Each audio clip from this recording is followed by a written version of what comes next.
how Philippines Tzu volunteers arrive in Zamboanga City with rice and blankets ready to help those in greater need. We meet a group of organic farmers on the Tzu tribe and see how they coexist with our planet while growing their goods. Welcome to DaAi Headlines. I'm Helena. Thank you for joining us.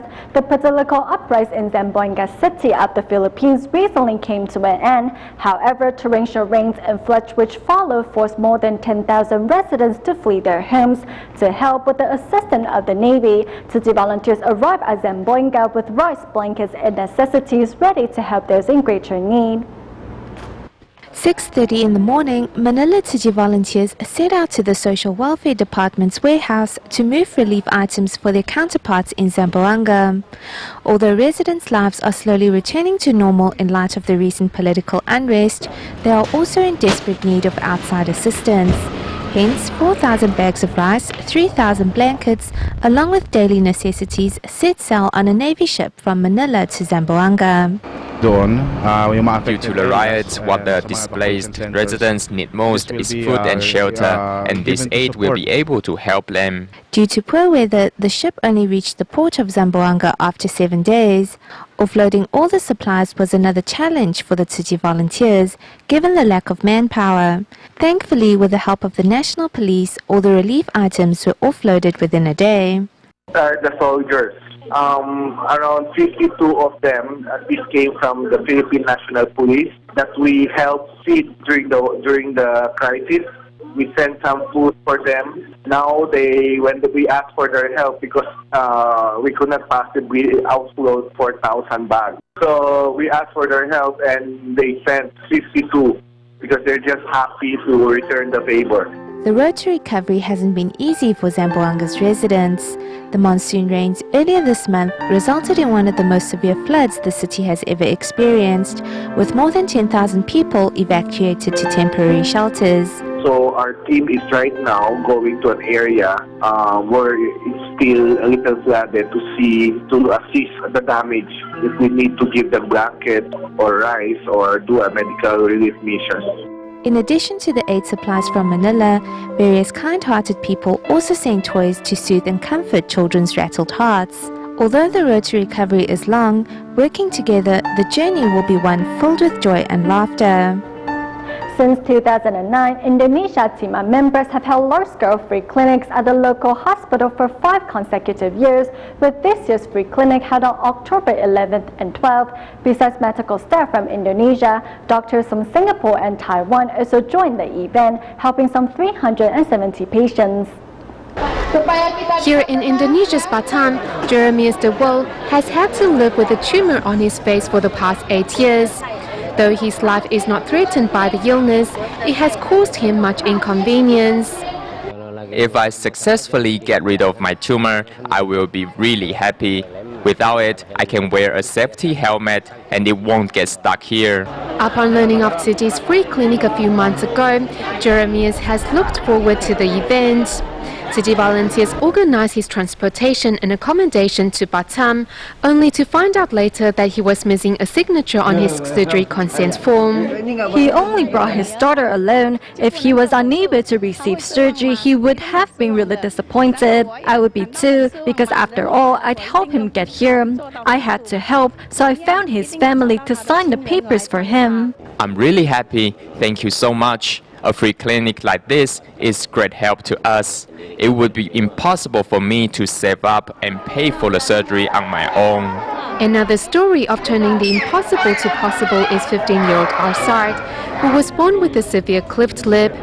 Due to his young age, the doctors had to minimize the surgery time while also fully fixing his lip. The shorter the time or anesthesia, the safer this what will be. Because bilaterals are very difficult because of and this is more difficult because one is complete, one is not complete. So the nose is a bit thicker and the tissues are different size. A lot of adjustments to do in operation. Seeing Arsad coming out of the surgery room safely, his parents' minds are finally at ease. Children with cleft lip, when they grow up, they won't be confident when they are with their friends. Right now, after the surgery, he will no longer feel ashamed. It wasn't just about the quality of the surgery, from picking them up from the island, organizing their stay, arranging their meals, then accompanying them through the surgery and taking them back home. There are many moving stories I witnessed here today. The medical team from 3 countries served some 372 patients in the 2-day free clinic. While alleviating suffering, the doctors also relish in the joy of giving.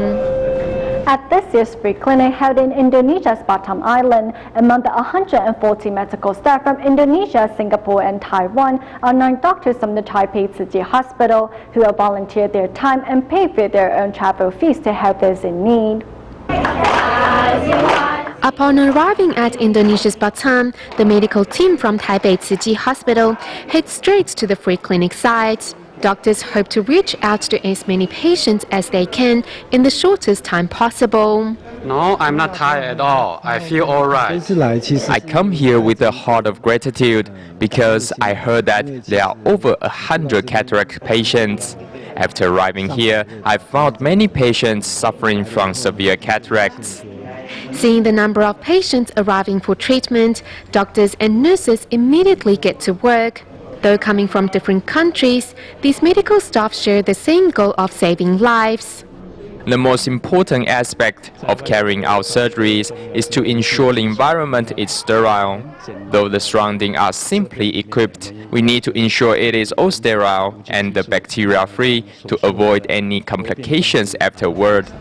Though patients arrive one after another, giving medical staff no time to take a break, no one complains.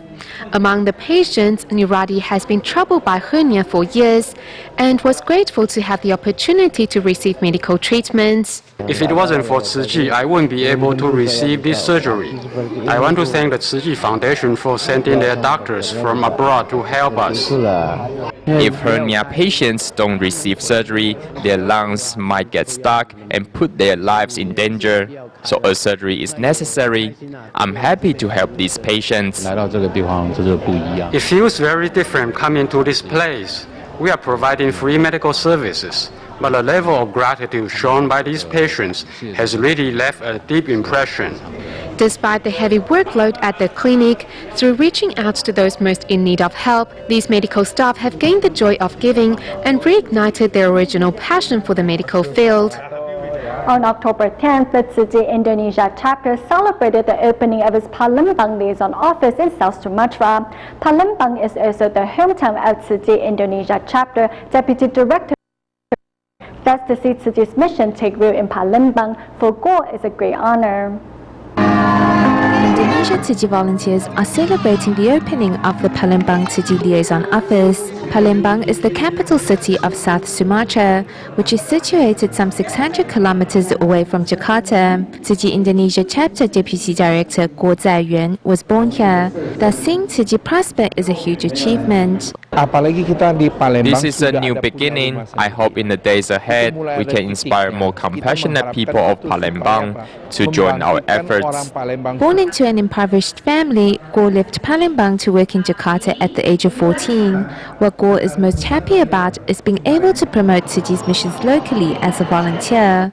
While for more than a year the liaison office was being used as a meeting point, volunteers were notified 10 days ago that the location would become the Palembang liaison office. The structure has deteriorated somewhat and required minor repairs. Over the past 10 days, we all worked in unity and harmony to get the repairs done. Moving forward with everyone's best wishes, Tzu Chi volunteers in Palembang will continue to shoulder Tzu Chi's missions and strive forward to the future.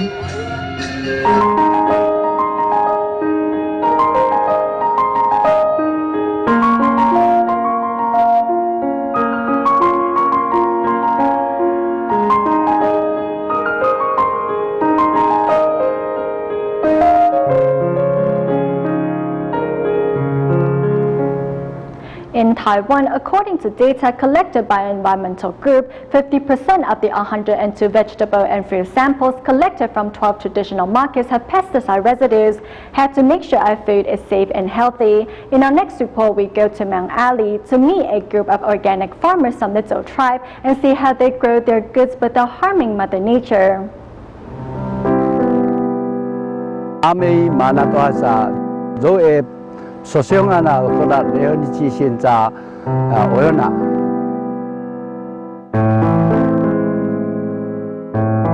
其实这是采收季啊。那你们都自己采啊。 66-year-old Tang Jingxian is an indigenous farmer from the Zhou tribe. For years, he has been growing organic tomatoes up on the mountain. 因为我们做有机，我们当初我们最大的目 We are growing our tomatoes organically. We are trying to find a balance between humans and nature. Right now, we are growing our fruits on old farm fields and using the other spaces for afforestation. 拿来耕种，其他的我们就来造林。 Other than Tang Jingxian, there are many other Zhou people that are currently growing fruits and vegetables organically. Driving around the mountain, we arrive at a hidden organic cabbage field. A bug can eat all of this. If we don't find the bug, it will continue to eat until you find it.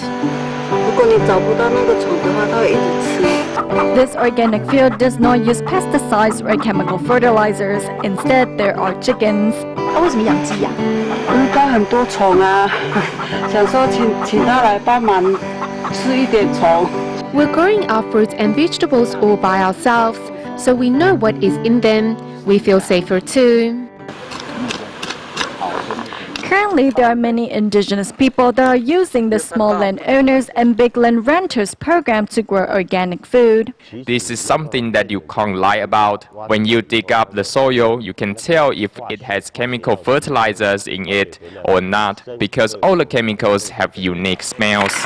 Although everyone only farms a small piece of land, together the size of the organic fields here adds up to more than 40 hectares. Very soon, the first social enterprise in Taiwan was established with the goal of selling the organic food grown here. Today, the Guangyuan Social Enterprise is celebrating the opening of its first store. From now on, members of the public can purchase organic fruits and vegetables directly from these indigenous farmers.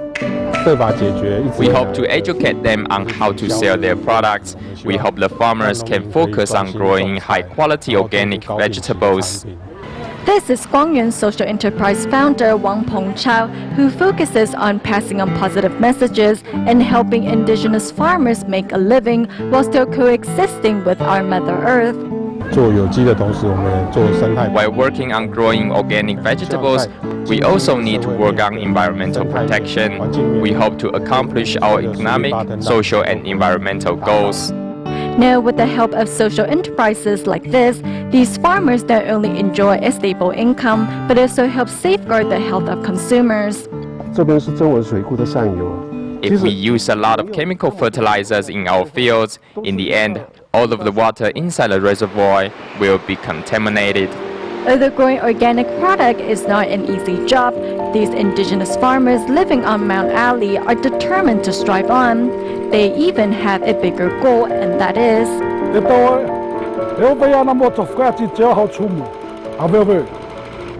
Taiwan's National Day celebration came to an end last week, but left in its wake is the impact the event had on the environment. How can a balance be achieved between fireworks celebration and protecting the environment? Next, we bring you the idea of carbon neutrality, where tree planting will reduce electricity use can be factored in to offset the rise in carbon emission levels caused by fireworks. Taipei 101's New Year celebration was hailed by CNN as one of the top 10 places to ring in the new year. However, in previous years, the celebration often left a large carbon footprint. In 2011, Taipei's 101 fireworks gave off 505 tons of carbon emission. Then in 2012, 570 tons. Also in 2012, the National Day celebration in Miaoli was around 473 tons. Thankfully, this year, the levels were greatly reduced. At the National Day fireworks held in Hsinchu this year, carbon emission levels were only around 167.7 tons. The Hsinchu government had also taken extra steps to offset the event's carbon footprint by planting trees, changing streetlights to LED light bulbs, and increasing the number of electric-powered buses.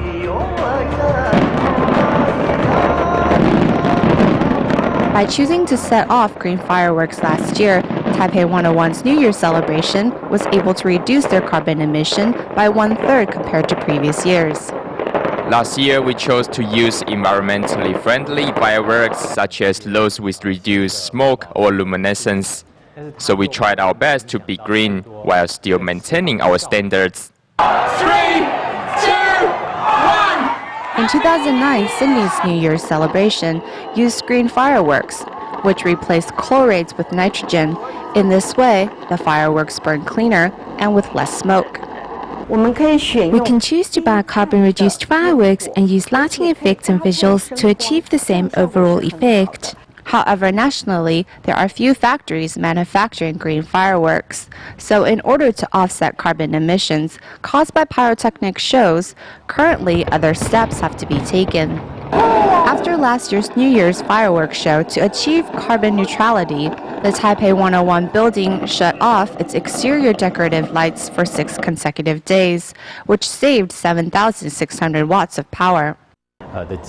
Many times we will use downtimes to balance the carbon emissions put down during a fireworks show. This way we can achieve carbon neutrality. In fact, all participants can do their part in offsetting the extra carbon emissions. We can choose to take a day off from eating meat or change our household light bulbs into energy-saving ones to help offset the carbon emissions from the event. Taiwan's Legislative Yuan has yet to pass the Greenhouse Gas Reduction Act. Thus, whenever there is a large-scale fireworks show, the government can only monitor the air quality as a way to safeguard citizens' health. To monitor air pollution, we have detection stations set up in many places, so local EPA offices can help watch the air quality situation. The air pollution monitoring stations send reports every 6 seconds to the Environmental Protection Agency and alert relevant offices when indexes are high. Whenever there's a fireworks show, we will pay attention to the total particle matter in the air. The second is the level of sulfur dioxide and carbon monoxide. If citizens want to continue enjoying dazzling displays of fireworks, we should all do our part to neutralize the carbon emission levels in our lives and thus safeguard Mother Earth. On October 13, 600 students from 30 schools around Malaysia put on 2 performances of the musical adaptation of the Sutra of Profound Gratitude to Parents. It was a night that brought the message of filial piety home for not only the students themselves but also those in the audience. Bus after bus drop off the 600 students that will be participating in the upcoming Tzu musical, whether Chinese, Indian or ethnic Malay, all are here at Kuala Lumpur's Dewang Wawangsang Convention and Exhibition Center with the same goal. Actually, I came with my friends, which is 26 from the school. I'm here as the first seed of the Bodhisattva to spread the big love to everyone. So I think this is my time to spread the love to my community as well. Although there were differences in language and faith among the performers, thanks to the efforts of the Tzu-teens, in their 8 months of practice, such divides were all overcome. Although we speak different languages, but fortunately there were subtitles so that everyone could understand. Tzu is a volunteer organization, and Islam also teaches us to be filial, so their messages are the same. There was no problem with me studying the sutra. The actors on stage did a wonderful job in transmitting the essence of the sutra to the 6,000 members of the public who attended the 2 shows. Many were inspired to reflect on their own lives and relationships, such as Lai Shiying, who now lives with her grandma. 从小到大，婆婆都一直这样子陪你。其实今天有看到婆婆很累吗？有。其实我讲可以在家里休息，不要来，她不要。她1个钟头不在我的身边，我看不到她，我很紧张的，好像整个人要发光了。这次有什么收获啊？我就觉得以前。如果不要多听了的话，以后不会啊。妈妈，我爱你。我也爱你啊。 Through the performance, everyone, both on stage and off, learned the importance of filial piety and that its undertaking cannot wait. Tzu Chi volunteers in Haiti once again visited the congregation at the Sisters of St. Anne. This time, however, they paid a visit to the congregation-run Christ the King Secretarial School, which starting from October 1st was able to hold classes in brand new classrooms built with the help of Tzu Chi. We are in our places, we shine our faces. Tzu Chi has helped with the reconstruction of 3 schools run by the Sisters of St. Anne, and on October 1st, students of the Christ the King Secretarial School held classes in their new classrooms, also courtesy of Tzu Chi. We are pleased to greet you in our new school that you have built for us. In honor of the volunteers' visit, students put on a performance to express their deep gratitude. We have the darkness before. This is the light that we have now. It's the first time in the history of the Sisters of St. Anne in Haiti that we receive a big gift like that. You will be one of the best office worker or business woman in Haiti. Yes, it is true. In their new classrooms, these women hope that through their studies, they can find a brighter future for both themselves and Haiti. At the Xiamen International Buddhist Items and Crafts Fair, Tzu Chi once again has a booth showcasing its products to the world. Staffing the booth are volunteers who say the time spent volunteering at the fair has been one full of learning and blessings. At Tzu Chi's booth at the Xiamen International Buddhist Items and Crafts Fair, one not only finds young volunteers, but also Ho Bing, a previous medal winner in high jump at the Special Olympics. Today wearing these clothes, I'm like everyone else. Like the other volunteers, I introduce our Tzu Chi publications to the public. This is something that makes me very happy. Seeing others read the books and understand Tzu Chi better, I get so much out of that. Also finding their time at the fair, their third in 3 years, to be more than fulfilling is this couple. Here we learn so much, like how this clothing came about and why we should wear clothing made by DaAi technology. Here we learn all this and more. At first, my initial idea was that I needed to work to sell the products. Now I realize that the important thing is to actually spread our environmental ideals to those that stop by. With spokespersons like these volunteers, it is no wonder that Tzu Chi's Jingsi Books and Cafe booth continues to be one of the fair's most popular year after year. We get to the United States at the end of the show as the U.S. Tzu Chi headquarters held 2 music concerts to raise funds for the Tzu Chi Walnut Education Center. The volunteers also put on the sign language musical of the Sutra of Profound Gratitude to Parents to remind participants to fulfill their filial duties. We'll leave you with these images. Thank you for watching DaAi Headlines. Goodbye.